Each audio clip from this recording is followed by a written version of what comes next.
D'ailleurs, il y a la fameuse réplique « On vous attend, en tout cas, personne ne va sortir du pays cette fois-ci ». Ça, c'est quelque chose qu'on dit souvent. Qui c'est qui a dit ça?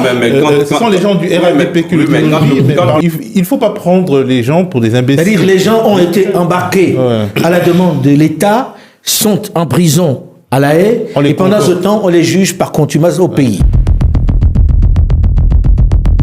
Théophile Kouamouo, aujourd'hui, est-ce qu'il y a une tentative d'exclusion d'un certain nombre de personnes et de la part de qui? Il y a une tentative, enfin, il y a une exclusion avérée de Laurent Gbagbo, de Charles Blé Goudé, de Guillaume Soro, parce que notre camarade parle de processus judiciaire, mais c'est un processus judiciaire tronqué. On a convoqué un jugement en Côte d'Ivoire des personnes qui étaient à La Haye, envoyées par l'État de Côte d'Ivoire, et on les a jugées par contumace.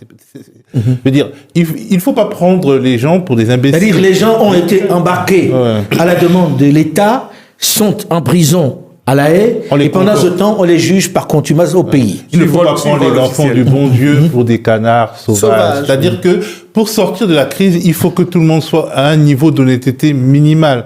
C'est un processus à la fois judiciaire et politique. La justice en Côte d'Ivoire, et c'est pas une injure que de le faire, n'est pas indépendante, d'autant plus que la justice qui n'est pas indépendante, c'est le lot de nombreux pays africains francophones.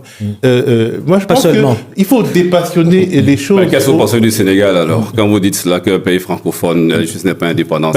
Au Sénégal, même, il y a eu des problèmes avec le Conseil constitutionnel. Si vous voulez bien, on reste dans la Côte d'Ivoire. Sauf que, justement, le peuple sénégalais a fait preuve d'une maturité. Peut-être que d'autres peuples d'Afrique francophone pourraient lui envier, notamment parce qu'il se laisse pas aussi aller aux dérives ethnicisantes qu'on peut voir en Côte d'Ivoire, mais encore plus au Cameroun et dans les autres pays d'Afrique centrale. Donc, il faut vraiment essayer de ne pas diaboliser les gens. Moi, je pense que... Donc, pour vous, il y a exclusion d'un certain nombre de personnes. Il y a une tentative, la tentation de l'exclusion depuis la mort de Houphouët-Boigny est une récurrence dans la vie politique ivoirienne.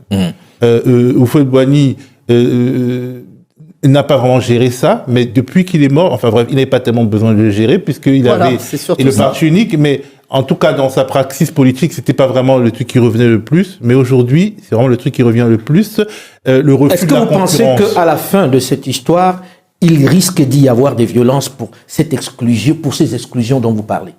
Ça dépend de la capacité du pouvoir à montrer assez de force pour faire peur à ses opposants, et c'est ça la tragédie.